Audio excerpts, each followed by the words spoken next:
যারা ইউটিউবার আছেন আর কি, তাদের একটা উদ্দেশ্য, একটা কথা বলতে চাই, সবকিছু টাকার জন্য করেন না, মানুষের একটু চিন্তা করেন। আসসালামু আলাইকুম ভিউয়ার্স, আজকে চলে আসলো ভাইয়ারা নিতেছে 14 প্রো 256 জিবি। তো বিস্তারিত আপডেট জানার আগে ভাইয়ার একটা অভিযোগ আছে, অভিযোগটা আগে শুনি। ভাইয়া বলেন আপনার কি আসসালামু অভিযোগ? আলাইকুম, আমার নাম হচ্ছে হাসান। তো আমি আসছিলাম হচ্ছে ময়মনসিংহ থেকে ভাইদের কাছ থেকে একটা ফোন নেওয়ার জন্য, ঠিক আছে। তো অনলাইনে অনেক ভিডিও দেখা, তো মনে করেন আমাদের আশা, আমাদের তো আর মার্কেট কোন টাইমে আপ বা ডাউন করে এটা তো আমাদের জানা থাকে না। কিন্তু আমরা ইউটিউবে যখন সার্চ দেই যে আইফোনের বাজারের রেটটা কেমন, যখন একটা ভিডিও দেখি যে এক জায়গায় বলে আপনার 72,000 টাকা, কিন্তু এটা মার্কেট প্রাইস আপনার এখন বর্তমানে 84,000 85,000 টাকা সবাই সেল দিতেছে। তো এই যে আমরা আয়াজে মনে করেন এত দূর থেকে আসলাম, আপনাদের একটা ভিডিও দেখে কিন্তু আমরা আসছি, ঠিক আছে।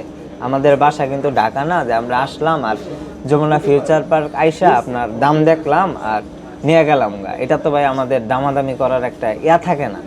সো মূল কথা ভাইয়া যেটা বলতে চাচ্ছে যে ভাইয়ারা যারা ঢাকার বাইরে থেকে দূর দূরান্ত থেকে আসেন, তারা কিন্তু হচ্ছে প্রথমে ইউটিউবে বা ফেসবুকে বিভিন্ন পেজে অফারের ভিডিওগুলো দেখেন। সো অনেক সময় হয় কি, যারা ভিডিও মেক করে তারা শুরুতে একটা অফার প্রাইস বলেন, কিন্তু কোনো ইস্যু থাকলে ওই জিনিসটা শেষে বলেন। তো যার কারণে হয় কি, যারা ইউটিউবার আছেন আর কি, তাদের একটা উদ্দেশ্য, একটা কথা বলতে চাই, সবকিছু টাকার জন্য করেন না, মানুষের একটু চিন্তা করেন, ঠিক আছে। তো বিষয়টা হচ্ছে যে মানে কাস্টমার একটা বাজেট নিয়ে আসেন, তো পরে যখন মার্কেটে আসেন তখন প্রাইসটা হচ্ছে ভিডিওর সাথে না মিললে তখন কাস্টমার একটু ইস্যু পড়ে যায় আর কি।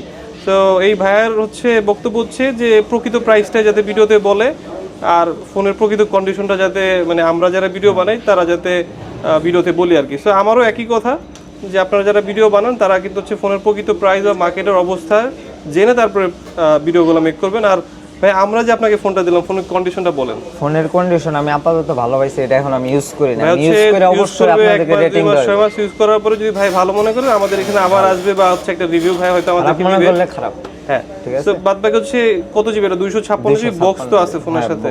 ভেরিয়েন্ট কোনটা ভাই? ব্যাটারি হেলথ এটা মানে ব্যাটারি হেলথটা কত? ব্যাটারি হেলথ দেন কত নিছিলাম? 82 না 82%। সো 14 প্রো 256 জিবি বক্স সহ সিঙ্গাপুর ভেরিয়েন্ট, 82% ব্যাটারি, জেনুইন একটা ফোন। ভাই আমাদের থেকে নিলেন, ভাই প্রাইসটা কেমন ছিল মোটামুটি? প্রাইসটা বলবেন। প্রাইসটা ডাইরেক্ট কমো। হ্যাঁ ডাইরেক্ট বলেন, কোনো সমস্যা নাই। 79,000 টাকা পড়ছে। 79,000 টাকায় ভাইয়ারা ফোনটা কিনছেন। তো আপনারা যারা ভিডিও দেখেন, বিভিন্ন পেজের অফারে ভিডিও দেখে একটু ভাবেন যে প্রাইস হয়তো কম, তো আপনারাই একটু কমেন্ট করে জানাবেন যে প্রাইসটা কি বেশি হলো না কম হলো আর কি, ভাই জিতছে না ঠকছে। বাদ বাকি ভাই যখন ফোনটা চালাবে ভাই মোটামুটি বিস্তারিত বুঝতে পারবে যে ভাই জিতছে কিনা ঠকছে। যাই হোক, তো ভাইয়ারা আসছেন কোথা থেকে? ময়মনসিংহ থেকে। তো হোপফুলি ভাইয়ারা ফোনটা যদি ভালোভাবে ইউজ করতে পারেন, আরও কাস্টমার এখান থেকে আসবে ভাইয়ার থ্রুতেই। তো আজকে এই পর্যন্তই, সবাই একটু সাবধানে থাকবেন, আর হচ্ছে মানে একদম মিষ্টি কথায় ঠকে যায় না। প্রকৃত প্রাইসে ভালো ফোন কিনবেন, আর ভালো ফোন কিনতে চাইলে চলে আসবেন আইএসপিএস ভিডিওতে। ধন্যবাদ সবাইকে, আসসালামু আলাইকুম।